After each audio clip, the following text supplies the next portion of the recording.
날마다 쏟아지는 수많은 이슈들을 대한민국 최강 시사평론가와 최고의 기자가 시원하게 뚫어드립니다. 최강병기. 오늘은 최영일 시사평론가, 아시아경제 장영진 기자 나왔습니다. 어서 오십시오. 안녕하세요. 안녕하십니까. 예, 김성태 자유한국당 의원의 딸이 KT에 특혜 채용됐다는 의혹. 그 김성태 의원이 원래 KT 출신인가 보네요. 또 네, 보니까. KT 링커스라고요. 예. KT 과거에 KT가 운영하고 있던 공중전화 있죠. 그렇죠. 예, 공중전화에서 지금 사용된 이제 수익금을 수거하는 일을 처음에 하셨다고 그래요. 그러다가 이제 KT 링커스 노조위원장도 했다고 합니다. 예. 자, 특혜 채용 의혹 어떤 내용입니까? 네, 이게 한겨레 신문 김환 기자가 특종을 한 건데요. 참 부럽습니다. 매번 이렇게 어디서 이렇게 특종을 하는지. 참 그런데요. 어쨌거나 내용이 참 쇼킹했습니다. 김성태 의원의 딸 김모 씨가 지난 2011년 4월 KT 스포츠단의 계약직으로 채용이 됐는데 2년 뒤에 갑자기 정규직으로 전환됐다라고 합니다. 이 KT 스포츠단 사무국장에 따르면 원래 계약직 채용 계획이 전혀 없었는데 무조건 입사시키라는 윗선의 지시를 받고 계약직으로 채용을 했다라고 합니다. 그다음에 2013년에는 KT 정규직 공채를 통해서 정규직으로 입사를 하게 되는데요. 신입사원 연수 중에 갑자기 퇴사를 했다고 그래요. 그러다 석 달 뒤에 다시 KT 스포츠 KT에서 KT 스포츠가 분사되는 시점이었는데 이 시점에 맞춰서 또 특채로 재입사했다는 겁니다. 자, 그러니까 모두 3번의 입사가 있었던 거죠. 2011년에 계약직, 그다음에 2013년 정규직, 석 달 뒤에 다시 특채.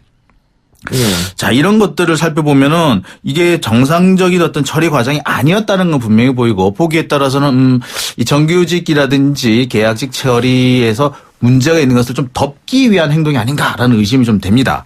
그리고 지금 현재 김 씨가 올해 2월에 퇴사를 했다 그래요. 또 갑자기. 네. 근데 이 2월이 바로 어째쯤이냐면은 바로 강원랜드라든지 뭐 각종 채용 비리 의혹이 터져 나올 때고 있기 때문에 이 채용 비리 의혹이 자꾸 터져 나오니까 혹시 본인도 문제가 되지 않을까 싶어서 미리 이게 또 무마하려고 정리한 게 아니냐, 사전에 단돌이 한 게 아니냐 이런 의혹이 또 제기되고 있습니다.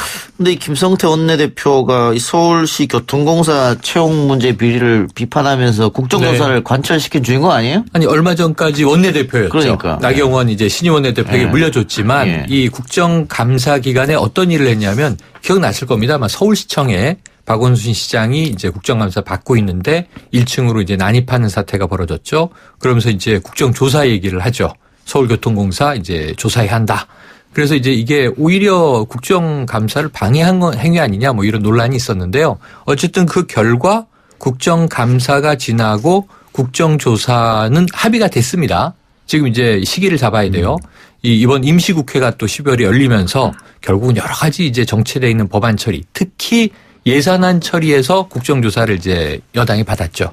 여긴데 근데 야3당이 연동형 비례대표제를 걸면서 조금 복잡해졌습니다만 그래서 지금 국정조사 협의하고 있는데 여기에 지금 홍영표 민주당 원내대표가 국정조사 안에 이 사안도 넣어야 되는 거 아니냐. 예. 어찌 보면은 이 공공기관, 이 KT는 공공기관이 아닙니다만 공공기관 이 채용 의혹 이 국정조사 하자고 그렇게 주장했던 김성태 원내대표의 딸 문제이니까 조사해야 한다. 그런데 조금 전 뉴스를 보시면요.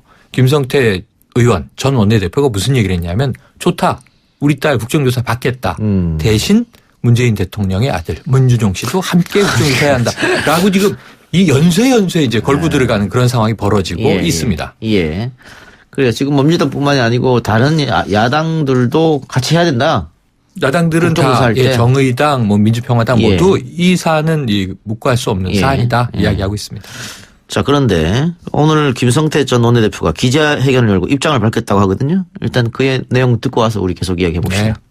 이 땅이 많은 다른 젊은이들처럼 평범하게 생활하고 있는 딸아이임에도 불구하고 잠도 못 이루며 컴퓨터 앞에서 채용 결과만을 초조하게 기다렸고 그런 딸아이에게 따뜻한 위로의 말 예의를 도운 것이 없는 아비로서 늘 미안함을 갖고 있었습니다. 못난 아비로서 비정규직 2년 채용 기간에 그 어려움과 고달픔을 저는 눈으로 지켰습니다. 매일 한 번도 밤 11시 이전에 집에 퇴근한 적이 매일 그 비정규직으로 2년 가까운 시간을 알아이를 그렇게 몹쓸 애로 만들었습니다.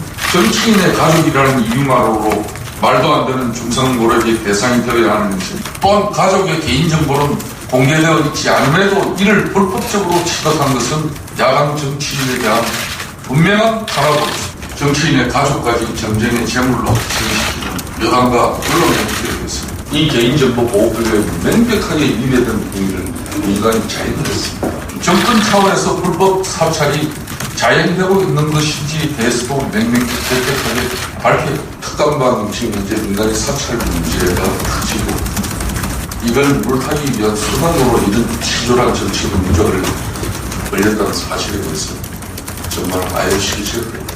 다시 한번 통과하지 않을 수 있습니다. 출판물에 의한 명예훼손 등 분명한 형사상 책임을 져야 합니다. 네. 듣고 왔습니다. 일단은 억울하다는 입장인 것 같고요. 근데 구체적으로 뭐가 잘못됐다라고 진실을 말한 건 하나도 없어요. 사실 제가 볼 때 약간 더 이상한 것이 과거에 이제 나경원 의원의 딸이죠. 성심여대 부정입학 의혹이 처음 불거졌을 때 있었죠. 구체적으로 이것이 어떻게 잘못된 것이고 어떤 문제가 있다고 해명한 것이 아니라 내 딸은 장애인인데 장애인 우리 딸을 이렇게 정치적 목적으로 악용하고 있다라고 계속 이렇게 하소연했던 그런 내용이 있었거든요. 그때랑 내용이 너무 비슷합니다. 그래서 제가 볼 땐 그런 것 같아요. 이왕 이렇게 된 거 문재인 대통령의 아들 문준용 씨 사건도 까고요. 그다음에 우리 나경원 의원의 딸 성심여대 부정입학 사건도 한번 까보고 한번 다 한번 해보시죠. 이렇게 저는 이게 좋을 것 같네요. 그냥 이왕 이렇게 된 거. 일단 아마 김한 기자가 이게 제보를 받고 취재한 것 같은데. 그렇죠. KT 직원들이 무조건 입사시키라고 했다. 그런 지시를 받았다. 아까 KT 스포츠단이라 그랬잖아요. 예. 이 사무국장의 이야기를 이제 듣고 이 보도 내용에 들어 있습니다. 무조건 입사시켜라라고는 지시를 받았다라고 이제 토로를 하고 있어요. 자, 그런데 이게 지금 이 김성태 의원이 주장하는 걸 한 세 가지로 요약해 보면 첫 번째, 지금 이 사건이 터진 게 청와대 그 김태우 수사관 사건에 대한 물타기다. 예. 두 번째, 야당 의원에 대한 탄압이다. 사찰을 한 거 아니냐. 이런 의혹이에요.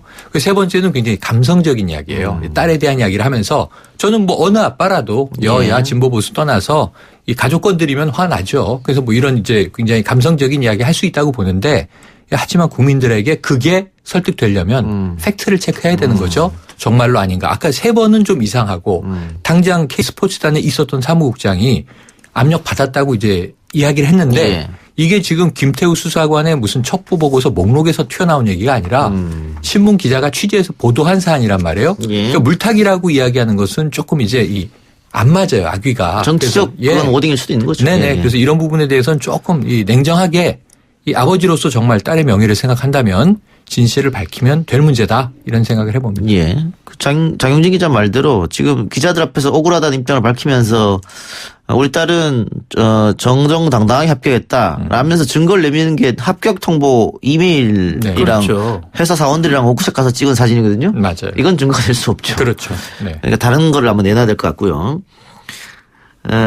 뭐 야당 탄압이라고 주장하면서 법정 대응하겠다고 했는데 법정 대응을 하게 되면은 뭐 또 진실이 또 바뀔 수 있겠네요. 근데 차라리 그게 더 나을 거라는 생각이 들어요.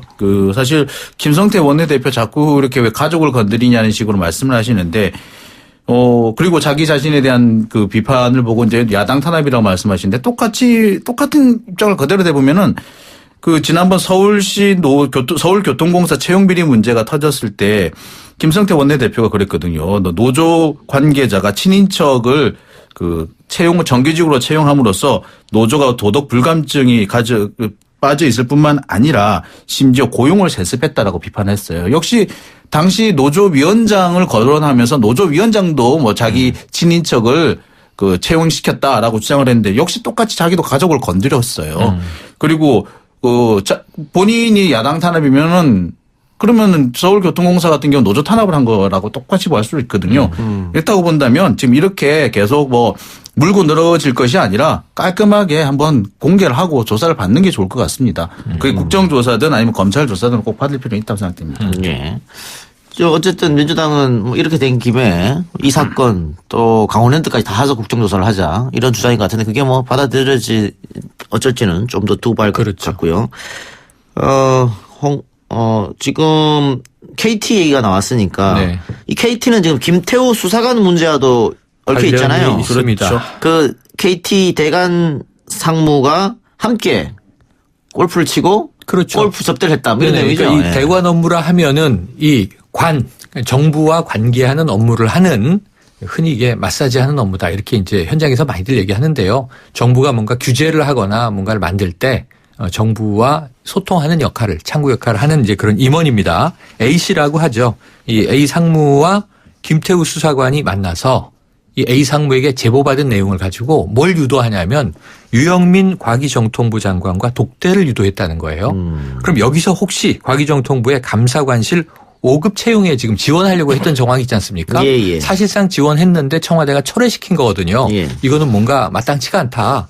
왜냐하면 당신이 이제 피감 기관에 간다는 거는 그쪽이 압력으로 느낄 수밖에 없지 않느냐. 이거 나중에 문제가 터질 소지가 있다라고 철회시킨 건데 문제는 그러면서 이 A 씨로부터 이제 뭔가 정보를 듣고 그걸 이제 첩보라고 이제 전제하고 과기정통부에 관심이 있었던 것 같습니다. 이 김 수사관이.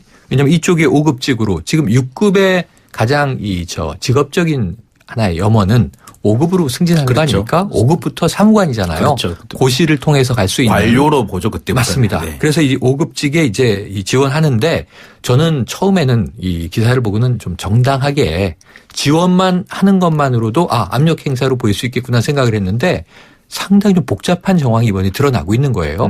임원을 통해서 정보를 제보받고 심지어 해당 장관을 독대하려고 했고 이 과정에서 뭔가 취업에 대한 이제 어떤 확답을 받으려고 했느냐 하는 의심입니다. 현재는. 이 의혹이 반드시 풀려야 되고요. 지금 어쨌든 김태우 수사관은 이 부분은 개인 비위로 지금 이 부분도 지금 예. 하나 빠져 있는데 예. 조금 더 이제 심도 깊은 내용이 드러나지 않겠는가. 예. 그렇다면 김태우 수사관이 왜 그렇게 첩보 보고서의 목록을 다 이 100여 가지를 오픈하면서 이것을 이제 덮고자 했는지에 대한 조금 정확한 정황이 나오지 않겠나 싶습니다. 예. 지금 청와대에서도 고발한 상태이기 때문에 법적으로 고발을 그렇죠? 했죠. 예. 네, 임종석 실장 명의로 고발이 됐습니다. 검찰 조사를 좀 지켜보고요. 다른 얘기 한번 해봅시다. 그 전에 우리 댓글로 장용진 기자 흥분 좀 못하게 하라고. 죄송합니다. 김성태 의원이 형사상 책임져야 한다고까지 말했는데 조심하시라는 댓글이 많네요. 네. 형사상 책임이라고는 아닌데 사법당국의 수사를 받든 국정조사를 받든 검찰이 받으라고. 조사를 하든 국정조사에서 예. 조사를 하든 이렇게 표현을 하셨습니다. 오늘 택시업계가 카풀에 반대한다며 대규모 집회를 열었습니다. 네. 오늘 그래서 방송국에 오는 많은 패널들이 네. 지각하신 분들이 좀 계시더라고요. 택시를 못 잡아서. 저는 잘 맞춰왔죠. 맞춰왔는데. 저는 KBS에서 끝나고 지금 의사당로 국회 앞에서 이제 시위를 했고 행진하고 있는 과정에 이 지하철을 타고 왔는데요. 간신히 딱 맞췄어요. 그러니까. 성공했습니다. 저는 올해 차가 안 막혀가지고 약간 빨리 왔어요. 그러니까 자가로 이용했으니까. 네. 그래서 근데 오늘 보니까 카풀 반대한다고 집회를 열었는데 오늘 카카오 쪽에서 또 무료로 오늘은 카풀을 시승한다. 그런 이벤트를 벌였다 그래요? 네. 그러니까 카카오 입장에서는 정면 승부에 들어가겠다는 거죠. 말 그대로. 맞불이네요. 맞불 작전에 들어가겠다는 건데 사실 택시 기사님들의 이런 집단 행동에 대해서 상당히 여론은 별로 좋지가 좋지 않은 것 같아요. 상태이기 때문에 아마 카카오에서는 이번 기회에 이렇게 이 자신들이 운영하고자 하는 이 서비스가 상당히 유용하다라는 걸 보여주고 싶었던 것 같아요. 그러다 보니까 어떻게 보자면은 이게 택시 기사님들이 자신들의 주장을 널리 알리는 데는 성공했는지 모르겠는데 여론의 호의적인 반응을 얻지는 못한 것 같습니다. 예. 이게 파업이라는 게 전통적인 방식의 이제 생존권 주장이잖아요. 근데 이제 거기에 대해서 시민들의 눈초리는 대체로 싸늘하다. 이게 이제 중론인 것 같긴 한데 저는 조금 다른 입장인 것이 카카오도 좀 이 조절을 할 필요는 있다. 왜냐하면은 이게 너무 좀 상대의 어떤 감정적인 이 좀 우직하게 택시기사분들의 스타일이라는 게 있잖아요. 근데 거기에 대해서 택시가 오늘 안 잡히니까 이럴 때 카풀 서비스를 좀 많이 맛보게 하십시오 하는 것도 좋은 프로모션은 아니잖아요. 왜냐하면 여기 좀 제가 조금 이제 꺼려지는 것은 택시기사 최모 씨의 분신 사망이 있지 않습니까? 지금 왜 오늘 10만 명의 이 택시기사들이 여의도로 몰려나왔냐면 이 추모 열기도 상당히 뜨겁거든요. 우리가 강릉 패션 사건도 있고 또 요새 고 김용균 비정규직 노동자 사건도 있고 한데 이런 부분에 있어서는 조금 카카오가 분신 사망 때는 유예하겠다라고 얘기를 했거든요. 그런데 그 부분에 있어서는 조금 정부를 가운데 놓고 사회적 대타협 기구를 이제 참여하기로 한 만큼 거기서 조금 뭔가 협상의 결과가 나오기를 기대해 봅니다. 예. 근데 어쨌든 지금 택시 측에서는 정부의 중재안이죠. 카풀 횟수를 하루에 2회로 제한한다. 이걸 받아들이지 않았거든요. 이러면서 더 여론이 좀 싸늘해지고 있는 게 아닌가. 그리고 지금 파업은 완전 철회를 요구하고 그렇죠. 있어요. 예. 총력 투쟁이다. 예. 죽든지 살든지다 해서 이제 지금 격앙돼 있는 건 사실인데 정부 중재안이 이제 하루 2회 이거 원래 나왔던 얘기거든요. 택시 기사들은 만약 한다면 지금 이제 완전 철회를 주장하기 전에 시간을 조절해야 한다는 얘기를 했었어요. 그러니까 출근 시간, 퇴근 시간. 근데 지금 하루 2회는 시간을 무제한으로 풀어놓고 있으니까 의미가 없다라는 이제 반발이 하나 있고 그다음에 두 번째는 뭐가 있냐면 정부가 내놓은 안 중에 택시 기사분들하고 얘기를 해보면 제일 좀 현실을 모른다 이렇게 얘기하는 게 산합금 폐지 완전 월급제. 예. 이거 정말 오래된 얘기입니다. 택시 그렇죠. 업계에서는 예. 회사 택시 특히 예. 개인 택시 말고. 그런데 그분들에게는 그분들조차도 이게 되겠느냐. 여러 가지 지금 택시 운행에 현실상 맞지 않는 이야기다라고 기사들 스스로도 얘기를 하거든요. 그러니까 정부가 그냥 당근처럼 내놓는 이 산학금 폐지 완전 월급제. 사실 이 과거에 한번 실현됐었습니다. 산학금이 불법이었거든요. 그런데 지금 산학금은 유지되고 있어요. 그러니까 이런 것들에 대해서 정부가 조금 더 현실적인 안을 우선 택시기사들의 이 여러 의견들을 경청하고 조절해서 내놓을 필요가 있고 그렇다면 뭔가 중재안이 나올 수 있지 않겠는가 하는 생각을 해봅니다. 그래서 제가 볼 때는 그래요. 이게 산업금이라든지 완전 월급제 같은 경우는 이 카풀과나 상관없이 반드시 그 관철돼야 될 아니라고 별개의 문제죠. 별개의 문제이기 때문에 이 문제를 들고 나왔던 걸 보면 썩 그렇게 그 좋은 안은 아니었던 것 같아요. 근데 하지만 이것이 반드시 관철돼야 하는 건 분명하다고 보고요.